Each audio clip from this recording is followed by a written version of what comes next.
Welcome back to the Newswatch 12 special presentation of Mental Health, The Breaking Point. Welcome back. We've already seen the overwhelming demand on care facilities. That, along with a lack of housing assistance for people with mental illness, has essentially turned county jails into the de facto housing system in the United States. Mental illness is the only illness I know of that you were incarcerated for. Roughly 20% of the inmates at the Jackson County Jail have a mental illness. Where you see the name tag outside the door, that's an indicator that this person is on suicide watch. They get a smock, a blanket, a mattress, but they can't have anything else that they can use that might hurt themselves. Each have been convicted or are accused of a crime. But some, like Josephine County Mental Health Court Judge Pat Wolke, struggle with the fact that many of those crimes are a direct result of delusions or other mental health problems. It's not right to put people in jail because they're mentally ill. The crimes are as varied as the severity of illness. Being locked in a facility like this, they will frequently decompensate and get worse. He's on my list to be seen soon. The jail's mental health coordinator, Dennis McNamara, is a pretty popular guy. One, I listen to them. I can take time with them, and there really isn't anybody else here who can afford to just sit down and talk to them about what's going on in their lives. This is an anxiety medication, goes by the name of Buspar. He also works with the jail's medical staff to arrange medication. No, Haldol's an antipsychotic. Risperdal, which amazingly looks pretty similar to Haldol, is something that's much more commonly used. It's one of the newer antipsychotics. These medications can help stabilize a patient, but inside here, there's no ongoing treatment. As a society, we need to recognize the severity of this problem, and we need to find a humane way to provide treatment for these people.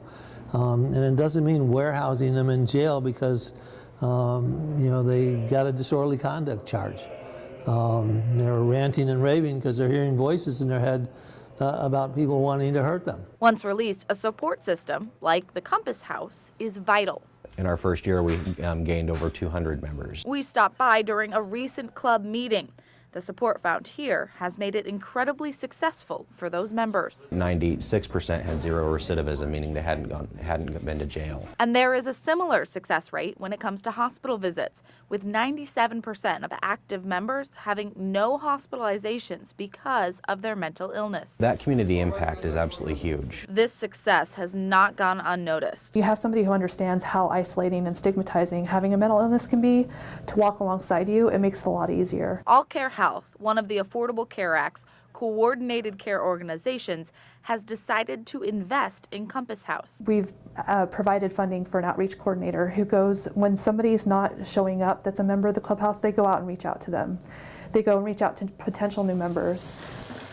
Clyde Tankersley could be one of those new members. He graduates from Josephine County Mental Health Court at the end of this week and plans to move to Jackson County to be closer to his sons. That I got my boys that somehow love me. After decades of drug abuse and alcoholism and a life of undiagnosed bipolar disorder, Clyde still has his family's support. I spoke with his son Clayton on the phone. He's really protective of you.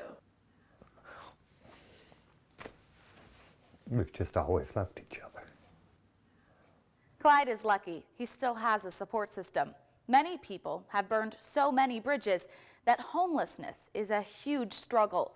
A basically non-existent housing system for people with mental illness compounds this problem. However, funding is on its way. A task force is forming right now to help decide how to use $20 million earmarked for this kind of housing in Oregon. Still to come on The Breaking Point. Months into recovery, Clyde's life has stabilized. Find out what he achieved for the first time in his life at the ripe old age of 57.